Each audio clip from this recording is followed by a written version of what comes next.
لله ثم الحمد لله. الحمد لله رب العالمين الهادي إلى طريقه القويم. أشهد أن لا إله إلا الله وحده لا شريك له، وأشهد أن سيدنا محمدا عبده ورسوله وصفيه من خلقه وخليله. اللهم صل وسلم وبارك على سيدنا محمد وعلى آله وأصحابه أجمعين. فيا أيها الناس اتقوا الله حق تقاته ولا تموتن إلا وأنتم مسلمون. Ma'asyiral hadirin jamaah salat Jumat rahimakumullah.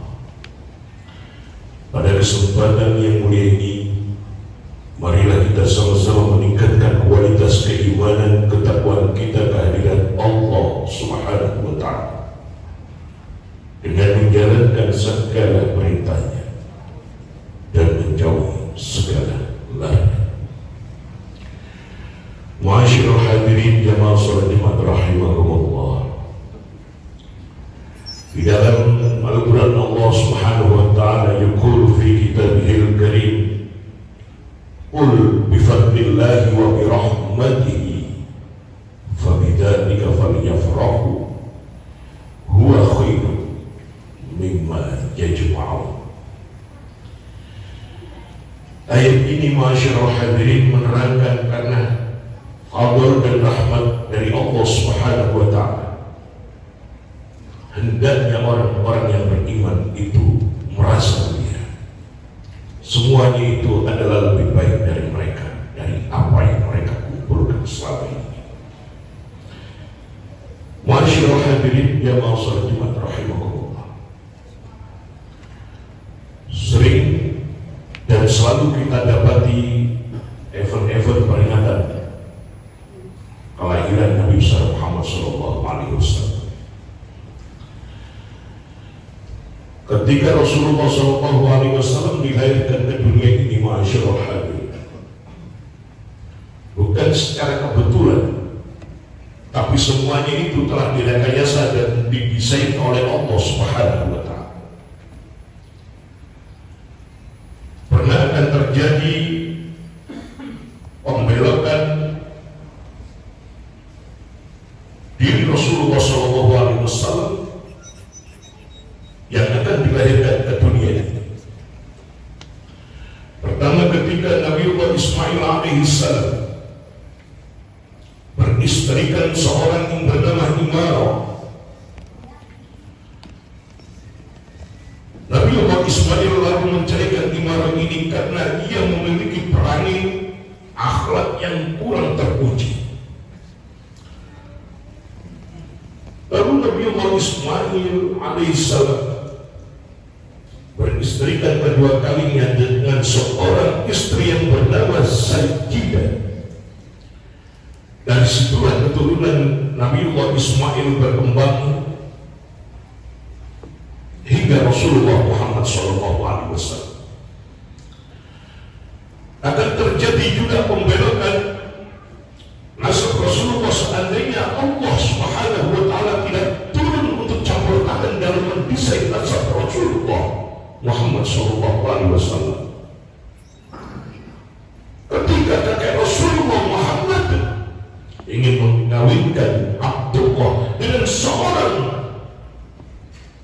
yang bernama Hudzaifah, ia mungkin mempunyai kedudukan yang tinggi, hartawan,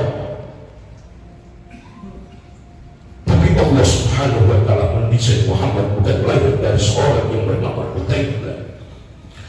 Rasulullah didesain oleh Allah Subhanahu wa ta'ala dari seorang ayah yang bernama Abdullah dan dari seorang ibu yang bernama Siti Aminah. Ketika lamaran itu, ma'asyiral hadirin, terjadi, Abdul Muttalib seolah-olah melihat dalam mimpinya bahwa ada sebuah nur yang diambil dari muka Abdullah. Ada nur yang diambil oleh Allah Subhanahu wa ta'ala dari wajah Abdullah. Lalu Abdul Muthalib berkonsultasi dengan seorang kiai pada waktu itu, dengan seorang rahib, dan rahib itu mengatakan untuk membatalkan pernikahannya. Lalu dibatalkanlah pernikahan Abdullah dengan Qutaibah dalam satu mimpi. Abdul Muthalib melihat nur itu pun dikembalikan ke wajah Abdullah. Maka lamaran yang kedua kalinya ditujukan kepada Siti Aminah dan pernikahan pun terjadi. Maka lahirlah Muhammad Rasulullah Shallallahu Alaihi Wasallam. Dalam kelahiran itu, ma'asyiral hadirin jamaah salat Jumat rahimakumullah, seluruh dunia ini bergembira, langit, bumi, semuanya menyambut kedatangan Nabi besar Muhammad Sallallahu Alaihi Wasallam. Tidak terkecuali Abu Lahab, tidak terkecuali Abu Jahal dan suku-suku Quraisy yang masih ada hubungan dengan Rasulullah Muhammad Sallallahu Alaihi Wasallam. Saking gembiranya mereka, budak-budak yang mereka miliki ia lepaskan. Saking gembiranya mereka dengan kelahiran Rasulullah Muhammad Sallallahu Alaihi Wasallam, budak-budak mereka ia bebaskan. Ma'asyiral hadirin jamaah salat Jumat rahimakumullah. Apakah mereka tahu yang lahir itu akan menjadi Rasul di akhir zaman? Tidak. Itu karena kebetulan, karena ada hubungan kekeluargaan, maka mereka itu melepaskan budak-budak mereka, dan Allah memberikan ganjaran berupa apa? Mereka tidak akan disiksa atau diringankan siksanya ketika hari kelahiran Muhammad Sallallahu Alaihi Wasallam.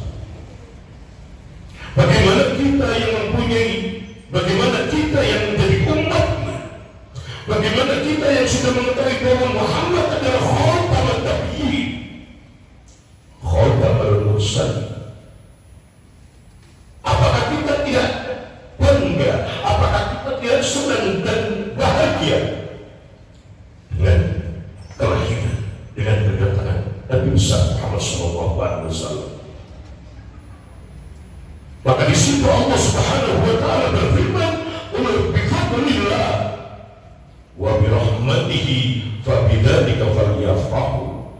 Katakan, dengan fadl dan rahmat Allah Subhanahu wa ta'ala, fa bidzalika falyafrahu, hendaknya umat Islam itu senang, bahagia dengan kedatangan pimpinannya Nabi Khataman Anbiya wal Mursalin. Huwa khairun mimma yajma'un.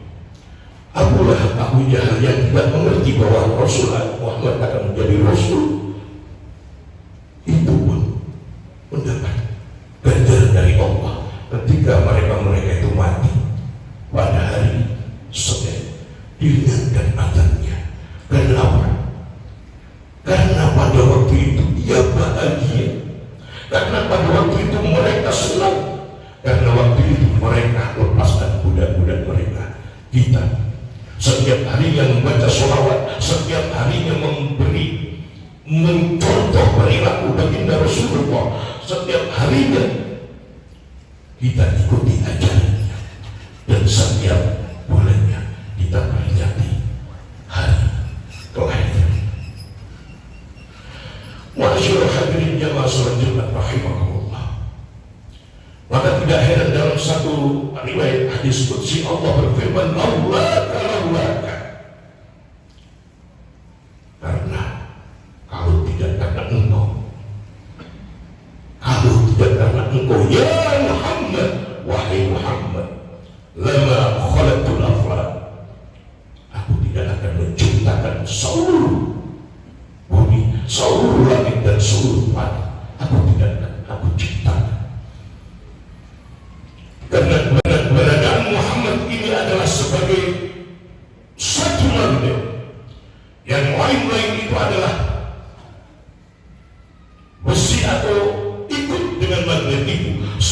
semuanya berporos dan bersumber pada Muhammad. Kalau Muhammad tidak ada, Allah tidak akan menciptakan yang lainnya.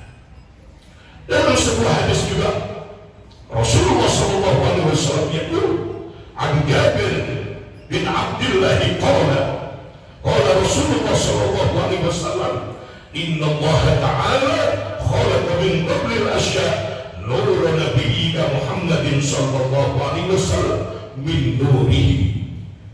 Dalam sebuah riwayat yang diriwayatkan oleh Jabir an Abdullah qala Rasulullah sallallahu alaihi wasallam, Rasulullah sallallahu alaihi wasallam bersabda, inna Allah ta'ala, sesungguhnya Allah ta'ala khalaqa qabla al-asya', sebelumnya menciptakan segala sesuatu, khalaqa min nuri nabiyyika Muhammadin sallallahu alaihi wasallam, Allah menciptakan nur Nabi besar Muhammad sallallahu alaihi wasallam min nurihi, dari cahayanya Allah. Falamma aradallahu an yakhluqal khalqa, ketika Allah Subhanahu wa taala ingin menciptakan makhluk-makhluk itu, wasama dzalikan nur ila arba'ati ajza, Allah menciptakan, Allah membagi nur itu menjadi 4 bagian. Al-juz'ul awwal al-qalam, Allah menciptakan pertama kali dari nur, bagian nur itu ada al-qalam, yaitu pena. Yang kedua al-lawh, yang ketiga adalah al-arsh, yang keempat as-samawat, yang selanjutnya al-ardi, al-jannah wa nar. Semuanya itu diambil atau dipecah dari nur yang diciptakan oleh Allah Subhanahu wa ta'ala, dan nur itu diambil dari nurnya Allah Subhanahu wa ta'ala. Bagaimana kita tidak bahagia, bagaimana kita tidak senang dengan kehadiran Rasulullah Muhammad sallallahu alaihi wasallam. Ketika ada orang yang mengatakan semua itu bid'ah, mereka tidak mengetahui bahwa kita bukan dari bagian bid'ah. Kita adalah bagian dari Muhammad yang menyenangi kehadirannya, yang kita rindu akan kedatangannya, yang kita ikuti ajarannya. Kita lihat ma'asyiral hadirin, ketika ada seorang pimpinan kejahatan, dan pimpinan itu sangat jahat, dia akan dielur-elurkan oleh pengikutnya. Bagaimana kita tidak bahagia dengan kedatangan Nabi besar yang menjamin kita, yang akan memberikan kita kebahagiaan, yang menjamin kita syafaat di akhirat, Imamul Anbiya wal Mursalin, Imamud Dunya wal Akhirah. Ketika seluruh umat masyarakat hadirin tidak dapat syafaat dari nabi-nabi mereka, setiap nabi yang mereka datangi masyarakat hadirin, semuanya mengucapkan idhab ila Muhammad fa inna lahu syafa'ah, pergilah engkau ke Muhammad, maka ia hanya satu-satunya orang, satu-satunya nabi yang diberikan oleh Allah hak syafaat. Maka kita harus bersyukur benar, maka kita harus benar-benar meyakini bahwa kita juga harus benar-benar bahagia bisa menjalankan perintah Allah Subhanahu wa ta'ala, dan kita benar-benar harus bahagia harus menjalani larangan-larangan Allah. Karena apa? Sekali lagi Allah berfirman, qul bi fadlillah wa bi rahmatihi fa bidzalika falyafrahu. Katakan, karena fadl dan rahmat Allah Subhanahu wa ta'ala itu, hendaknya mereka itu bahagia dan senang. Kita bukan sekedar kita taat atas perintah-perintah Allah, tetapi kita juga taat, tidak melanggar larangan Allah. Ma'asyiral hadirin, jamaah salat Jumat rahimakumullah, tidak ada satu kebahagiaan yang dapat kita raih suara kita ikuti apa yang diperintahkan oleh Allah dan apa yang disunahkan, apa yang disuruh oleh Nabi besar kita Muhammad Sallallahu Alaihi Wasallam, sehingga apapun yang kita kerjakan itu akan kembali kepada diri kita, baik hidup kita di dunia dan kalau hidup kita di akhirat. Mudah-mudahan di akhir hayat kita Allah memberikan kita kebahagiaan dan Allah memberikan kita gelar husnul khotimah. Amin ya rabbal alamin. A'udzu billahi minasyaitonir rajim. Bismillahirrahmanirrahim. Wal 'asri innal insana lafi khusrin إلا الذين آمنوا وعملوا الصالحات وتواصوا بالحق وتواصوا بالصبر. بارك الله لي ولكم في القرآن العظيم ونفعني وإياكم بما فيه من الآيات والذكر الحكيم وقل رب اغفر وارحم وأنت خير